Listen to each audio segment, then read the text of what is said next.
Hello दोस्तों। भारतीय स्वतंत्रता सेनानी और पूर्ण स्वराज की वकालत करने वाले राष्ट्रवादी नेता, आंदोलनकारी, शिक्षक, भारतीय जनता में राष्ट्रीय भाव पैदा करने वाले लोकमान्य तिलक को हिंदू राष्ट्र का अग्रदूत भी कहा जाता है।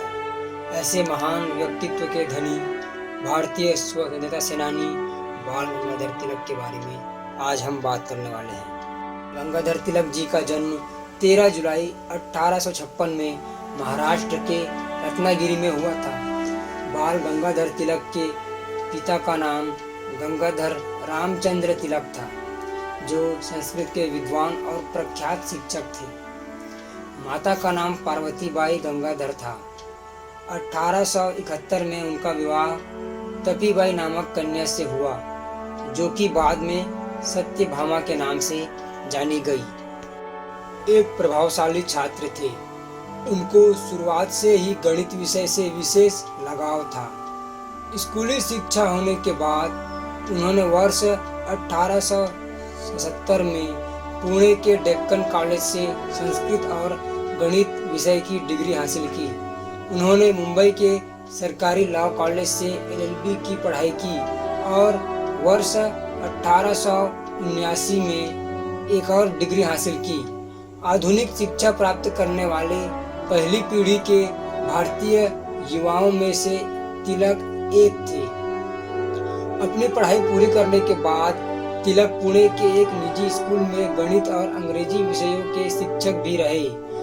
स्कूल में अन्य शिक्षकों से मतभेद और असहमति के चलते उन्होंने वर्ष 1880 में पढ़ाना छोड़ दिया। तिलक ने अंग्रेजी शिक्षा प्रणाली की आलोचना की और ब्रिटिश विद्यार्थियों की तुलना में भारतीय विद्यार्थियों के दोगला व्यवहार का जमकर विरोध किया।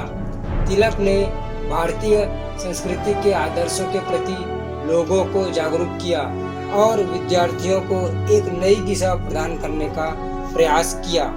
तिलक ने भारतीय छात्रों के बीच राष्ट्रवादी शिक्षा को प्रेरित करते हुए देश के युवाओं को उच्च और अच्छी गुणवत्ता की शिक्षा प्रदान करने का प्रयास किया और उन्होंने अपने कॉलेज के बैचमेट्स और महान समाज सुधारक गोपाल गणेश आगरकर और विष्णु शास्त्री चिपलूणकर के साथ मिलकर डेक्कन एजुकेशन सोसाइटी की स्थापना की। 1881 में भारतीय संघर्षों और परेशानियों को देखते हुए लोकमान्य बाल गंगाधर तिलक ने लोगों को जागरूक करने और उनके अंदर स्वशासन की भावना जागृत करने के लिए 2 साप्ताहिक पत्रिकाओं केसरी और मराठा की शुरुआत की। यह दोनों समाचार पत्रिकाएं लोगों के बीच जागरूकता का माध्यम बनी और काफ़ी प्रचलित रही। 1990 में बाल गंगाधर तिलक भारतीय राष्ट्रीय कांग्रेस में शामिल हुए। इसके बाद उन्होंने उदारवादी विचारों के खिलाफ कड़ा विरोध करना शुरू कर दिया। बाल गंगाधर तिलक का कहना था कि ब्रिटिश सरकार के खिलाफ एक सरल संवैधानिक आंदोलन करना व्यर्थ है। वह इसके लिए एक सशक्त विद्रोह चाहते थे। इसके बाद पार्टी ने उन्हें गोपाल कृष्ण गोखले, जो कांग्रेस के प्रमुख नेता थे, उनके खिलाफ खड़ा कर दिया। तिलक ने बंगाल विभाजन के समय स्वदेशी आंदोलनों और विदेशी वस्तुओं के बहिष्कार का भी समर्थन किया। तिलक और कांग्रेस पार्टी की विचारधारा में अंतर होने के कारण उन्हें कांग्रेस के चरमपंथी विंग के रूप में जाना गया, लेकिन इस समय उनका समर्थन बंगाल के राष्ट्रवादी विपिन चंद्र पाल और पंजाब के लाला लाजपत राय ने किया था। लोकमान्य तिलक ने अपने अखबारों के माध्यम से ब्रिटिश शासन का जमकर विरोध किया और उन्होंने चापेकर बंधुओं को प्रेरित किया, जिसके चलते 22 जून 1897 में रेंड ओरो लेफ्टिनेंट आयस्ट की हत्या कर दी गई और तिलक को हत्या के लिए उकसाने के आरोप में 6 साल के लिए जेल में डाला गया और देश निकाला का दंड दिया गया। 1908 से 1914 के बीच उनको मांडले जेल में भी भेजा गया और जेल में रहते हुए उन्होंने श्रीमद् भगवद गीता रहस्य नाम की किताब लिखी। तिलक एक सामाजिक सुधारक भी थे।